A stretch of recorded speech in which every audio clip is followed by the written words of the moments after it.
Assalamualaikum anak-anak. Waalaikumsalam. Selamat pagi. Pagi. Bagaimana kabarnya hari ini? Alhamdulillah luar biasa. Tetap semangat. Allahu Akbar.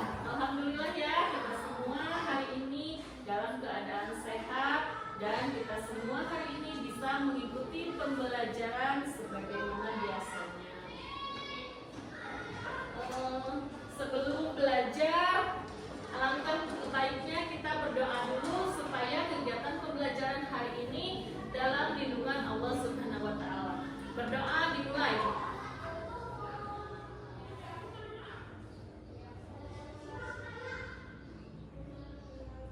Selesai. Anak-anak, coba tengok kanan kirinya. Hari ini ada yang tidak sekolah tidak? Tidak. Atau sekolah semua? Alhamdulillah, berarti kita semua dalam keadaan sehat walafiat. Sebelum belajar, sebelum masuk ke materi, untuk meningkatkan rasa nasionalisme kita akan menyanyikan lagu nasional yaitu Indonesia Raya. Anak-anak semuanya berdiri.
Terima kasih anak-anakku semuanya.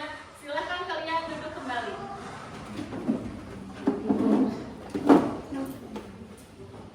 Masih ingat pembelajaran minggu kemarin? Minggu kemarin kita sudah membahas tentang berpikir komputasional. Tapi minggu kemarin baru dibahas sebagian. Hari ini kita akan belajar tentang berpikir komputasional secara lebih detailnya lagi.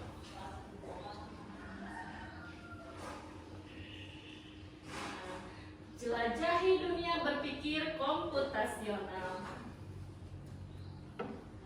Apa yang akan kita pelajari hari ini? Siapa yang tahu? Kita akan belajar apa hari ini? Yang pertama, kita akan memahami pengertian berpikir komputasional. Yang kedua, kita akan mengetahui manfaat dari berpikir komputasional. Yang ketiga, kita akan mengenal jenis-jenis berpikir komputasional. Ada apa saja sih berpikir komputasional itu dan ada berapa jenisnya. Lalu yang terakhir, kita akan mengetahui bagaimana menerapkan berpikir komputasional dalam kehidupan sehari-hari kita. Apa itu komputasional minggu kemarin kan sudah dibahas sekilas ya. Ada yang masih ingat tidak? Siapa yang masih ingat? Berpikir komputasional itu apa? Nah, di sini ada ya. Komputasional adalah Ya, Padel. pendekatan untuk menyelesaikan masalah dengan cara yang terstruktur, logis, dan sistematis. Ini membantu kita memecah tantangan besar menjadi bagian-bagian yang lebih kecil dan mudah dikelola. Ya, hebat, tepuk tangan untuk Padel.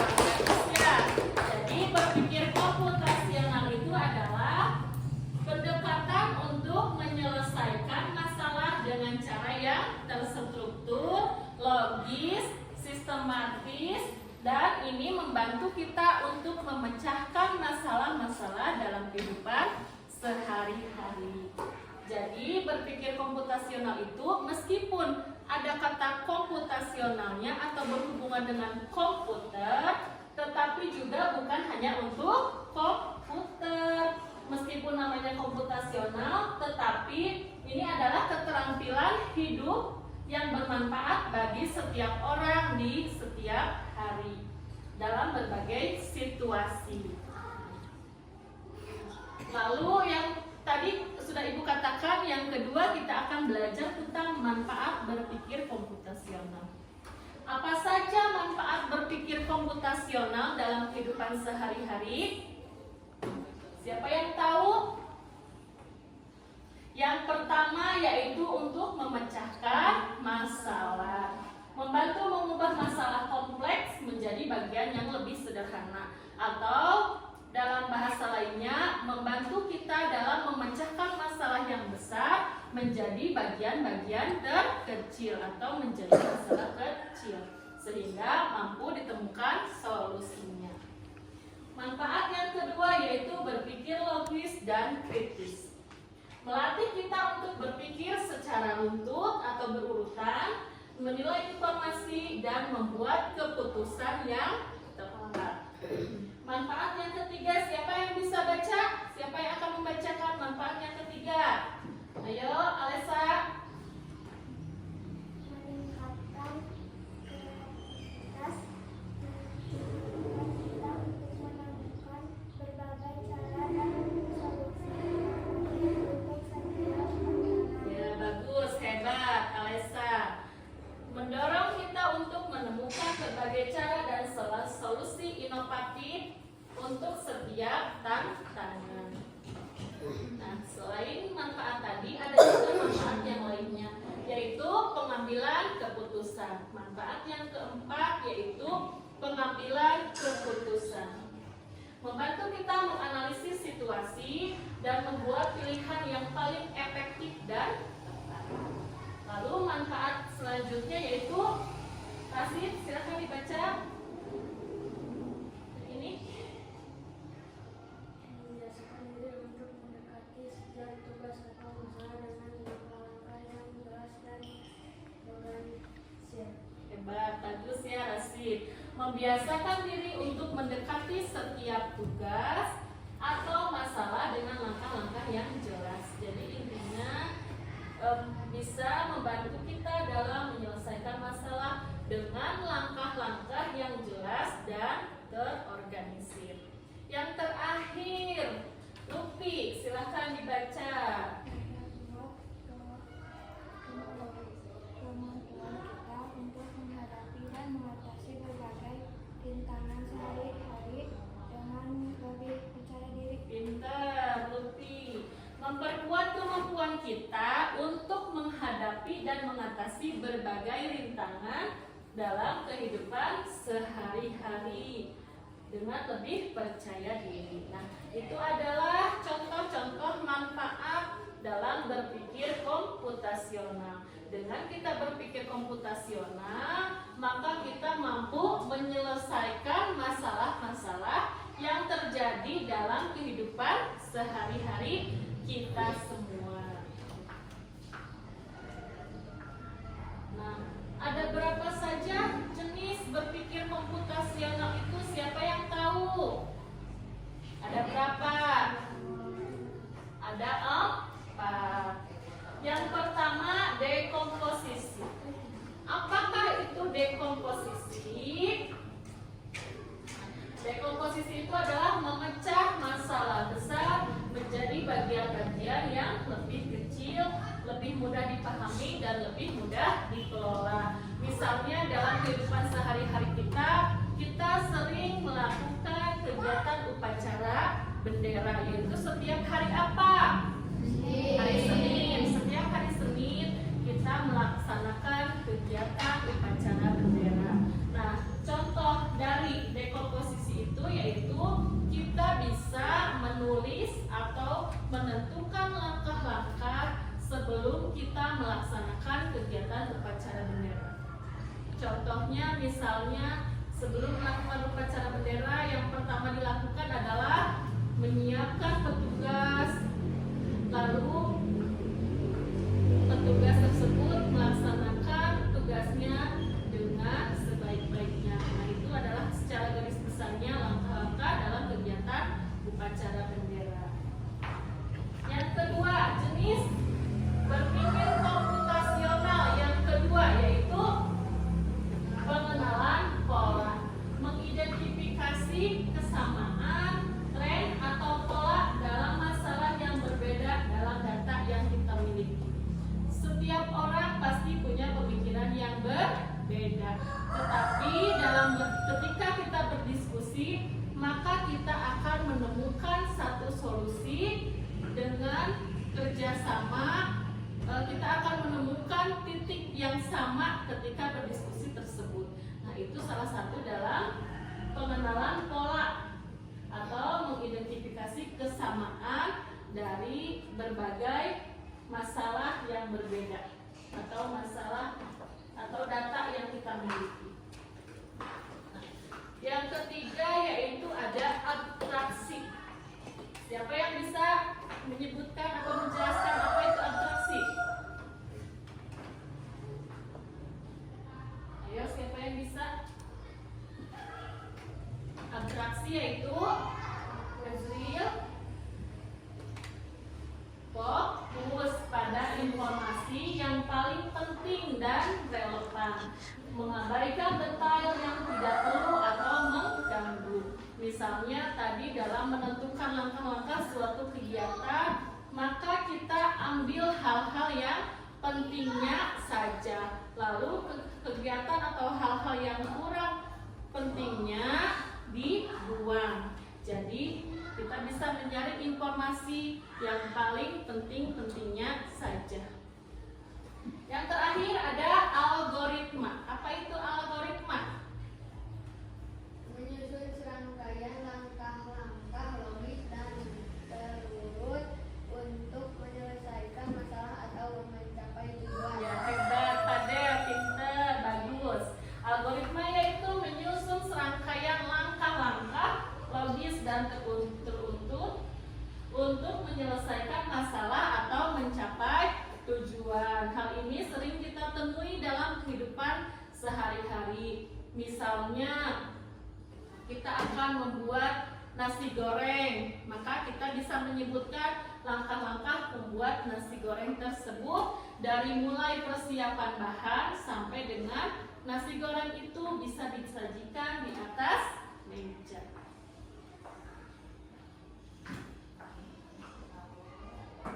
Nah, ini adalah contoh penerapan berpikir komputasional dalam kehidupan sehari-hari kita semua. Yang pertama contohnya yaitu kita bisa menyusun resep makanan atau masakan. Hal kecil di rumahnya, siapa yang pernah membuat mie instan? Wah, semuanya sudah bisa ya? Sudah bisa membuat mie instan di rumah? Hebat, bagus. Bagaimana langkah-langkahnya? Siapa yang bisa menyebutkan? Ayo, siapa yang bisa menyebutkan bagaimana langkah-langkah membuat mie instan? Cung. Tidak. Yang pertama apa dulu? Menyiapkan siapkan bahannya yaitu mie instan, atau kalau mau ditambah topping sosis, bakso, sayur ya. Terus yang kedua apalagi? Siapkan air. Siapkan air di dalam wajan. Lalu Memasukkan menyalakan kompor dulu ya, kan belum ada apinya. Menyalakan kompor. Setelah air mendidih, masukkan mie, sayur, bakso, sosis dan sebagainya. Setelah matang, disajikan di dalam mangkuk ditambah dengan bumbunya. Lalu mie instan yang enak siap disajikan di atas meja. Nah, itu adalah contoh menyusun langkah-langkah membuat masakan. Contoh yang kedua, kita bisa membuat jadwal pelajaran. Setiap hari kita belajar dengan jadwal pelajaran yang berbeda-beda. Nah, jadwal tersebut pun harus disusun dengan sebaik-baiknya supaya tidak ada pelajaran yang bentrok. Misalnya kelas 6 ini hari Senin pelajarannya apa saja? Bahasa Indonesia, matematika, penjas. Hari Selasanya PAI, bahasa Sunda, seni, budaya. Nah, itu adalah menyusun jadwal pelajaran. Lalu yang ketiga, mengelompokkan barang. Memilah mainan, buku atau sampah berdasarkan kategori ukuran, warna, jenis adalah aplikasi dari pengenalan pola. Misalnya dalam pemilihan sampah ada kan yang biasa dipisah, misalnya ini sampah khusus organik, ini sampah khusus non organik. Nah, itu adalah salah satu pengelompokan barang. Nah, selanjutnya masih banyak lagi contoh-contoh berpikir komputasional dalam kehidupan sehari-hari kita semua. Misalnya penggunaan laptop, membuat, atau kita sehari-hari ketika kita akan bepergian tetapi kita tidak tahu jalan, maka kita akan bertanya pada siapa? Pada orang. Selain sama orang, kalau tidak ada orang, kalau kita bawa handphone, kita bisa buka Google Maps. Nah, itu adalah contohnya. Lalu masih banyak sekali contoh-contoh berpikir komputasional dalam kehidupan sehari-hari kita. Nah, selanjutnya Ibu akan memberi tugas dari contoh-contoh kegiatan berpikir komputasional tadi. Yang pertama, di sini ada masalah. Misalnya ada seorang anak tersebut di rumahnya lapar, orang tuanya tidak ada, tapi di rumahnya tidak ada makanan, hanya ada energen dan air. Siapa yang bisa mempraktekkan bagaimana energen ini bisa menjadi makanan, atau bagaimana menyusun langkah-langkah menyajikan energen? Siapa yang mau? Atau supaya adil, Ibu akan memanggilnya dengan menggunakan spinner. Jadi nanti Ibu panggil dua orang ke depan. Yang satu orangnya menjelaskan langkah-langkah, yang satu orangnya mempraktekkan membuat energen tersebut. Siap semuanya? Siap. Untuk menambah semangat kita tepuk semangat dulu ya. Siap? Tepuk semangat. Semangat. Semangat. Ya, sudah semangat semuanya ya. Siap ya?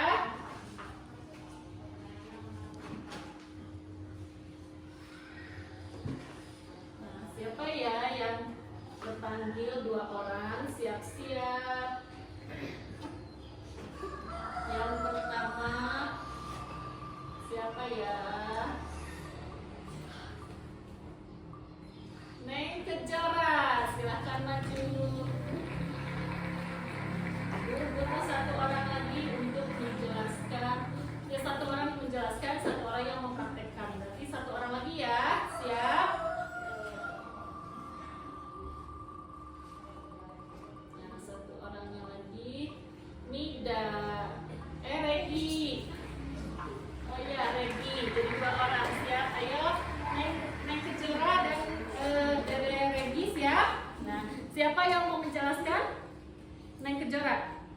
Regi yang mempraktekkan. Berarti Neng di sini.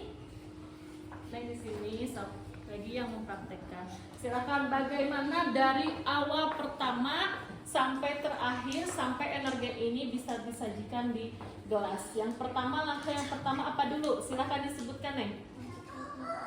Ambil dulu energen, ambil. Lalu buka dulu. Bisa dari pinggir. Nah, dari sini.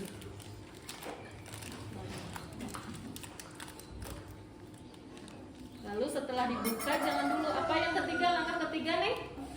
Masukkan energen ke dalam gelas.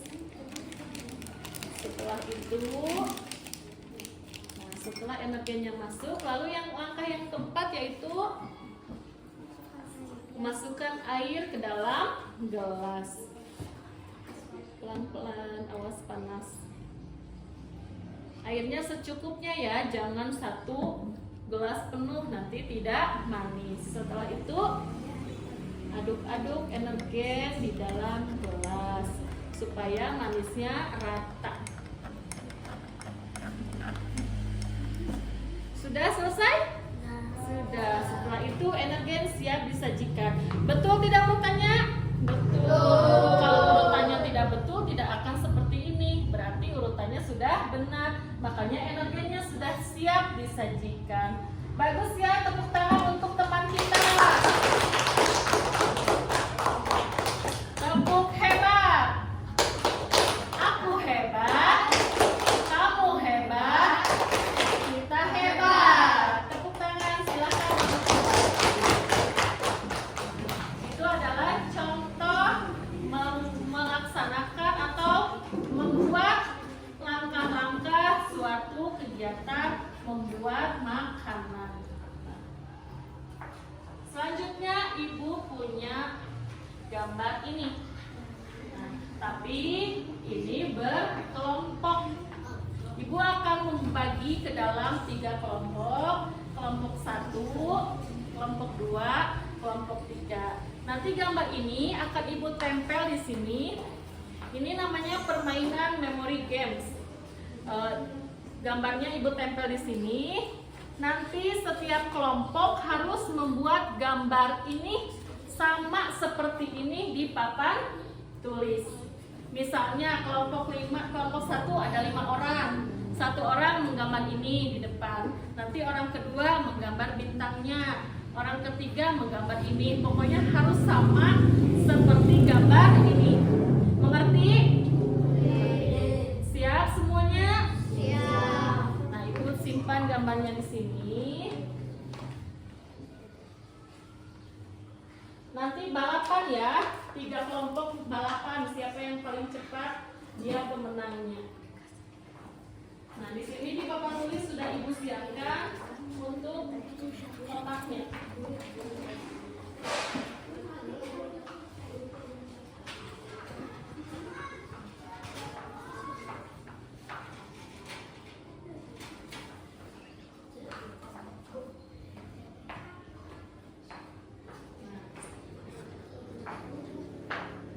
Di papan tulis ada 3 kotak, berarti sesuai kelompok. Ini kelompok 1, kelompok 2, kelompok 3.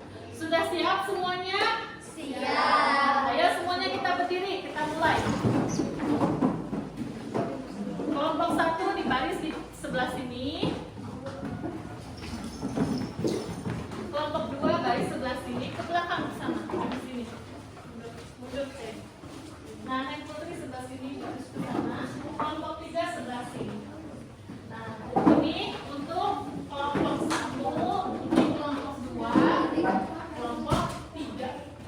Pokoknya gambar yang ada di depan yang kalian buat harus sama polanya dengan yang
Kita periksa dulu ya, apakah betul atau tidak sama dengan yang di bukunya.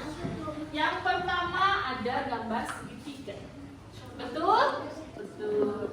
Yang kedua ada X. Betul. Yang ketiga ada lingkaran, tapi tengahnya dikali. Ini ke segitiga, bukan lingkaran. Yang keempat trapesium. Ini seperti persegi panjang. Yang kelima gambar bintang, sama semua. Yang keenam emot cemberut.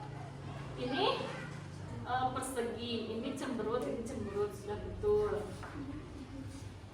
Ini kotak, ini segitiga.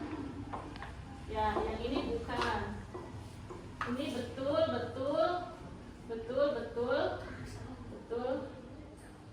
Kebalik, ini betul. Ini betul. Ini betul.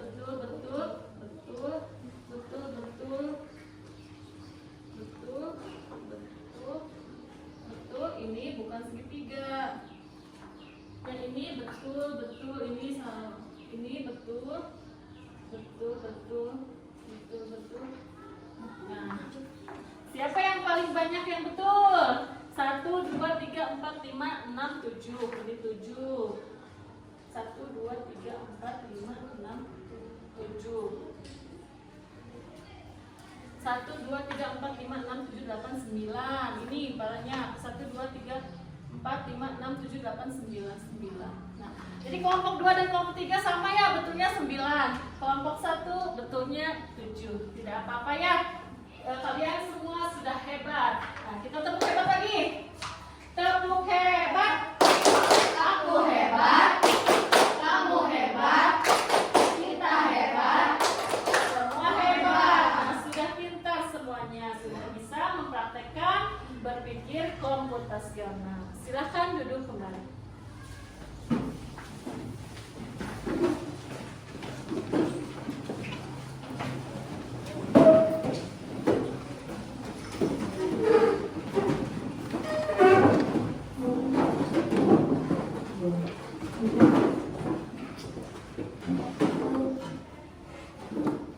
Yang terakhir, Ibu punya lembar kerja. Di sini ada bola. Misalnya untuk bentuk lingkaran berarti huruf A. Untuk belah ketupat huruf I. Untuk yang lope berarti huruf U. Untuk yang ini huruf E. Segitiga huruf O. Nah, di bawah ini ada bentuk-bentuk dan warna-warna sesuai sama dengan yang di atas, tetapi hurufnya kosong. Jadi tugas kalian adalah mengisi bentuk-bentuk ini dengan huruf sesuai contoh yang di atas. Mengerti? Mudah ya? Mudah. Nanti Ibu akan bagikan lembar kerjanya satu orang satu. Silahkan dikerjakan masing-masing.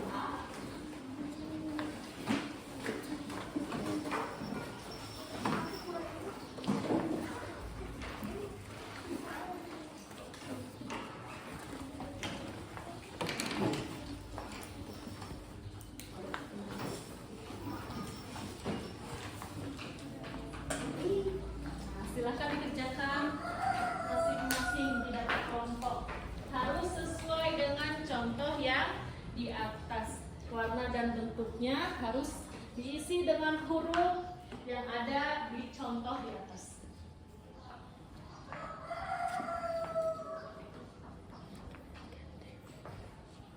Ya, betul, bagus.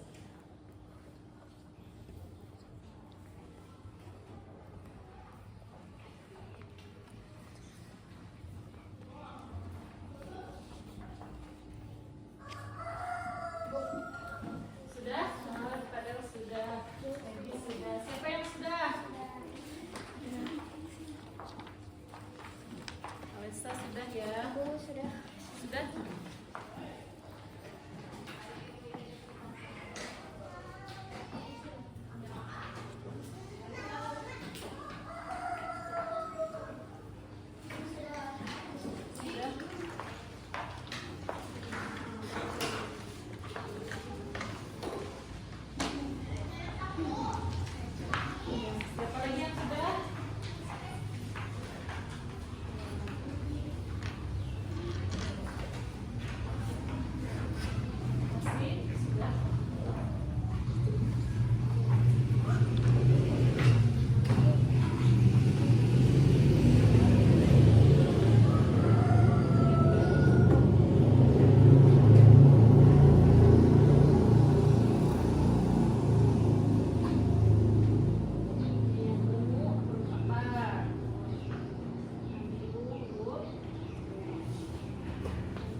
berpikir komputasional. Jadi, Ibu ulangi sekali lagi, berpikir komputasional itu apa? Berpikir secara logis dan sistematis dalam memecahkan masalah dalam kehidupan sehari-hari kita. Ada berapa berpikir komputasional tadi? Ada 4. Yang pertama, dekomposisi. Yang kedua, pengenalan pola. Yang ketiga, apa tadi yang ketiga? Siapa yang masih ingat?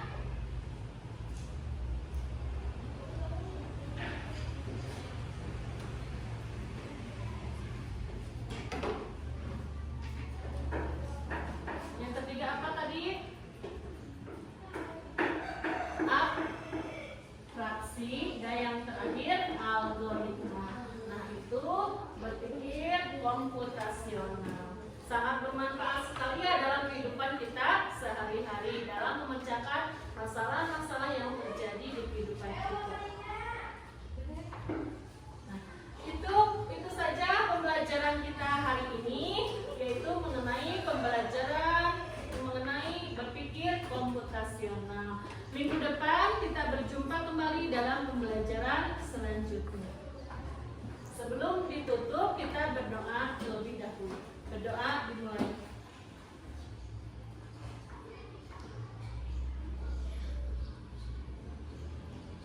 Berdoa selesai. Sekian pembelajaran hari ini. Semoga pembelajaran hari ini bermanfaat untuk kita semua. Amin. Wabillahi taufiq wal hidayah. Wassalamualaikum warahmatullahi wabarakatuh.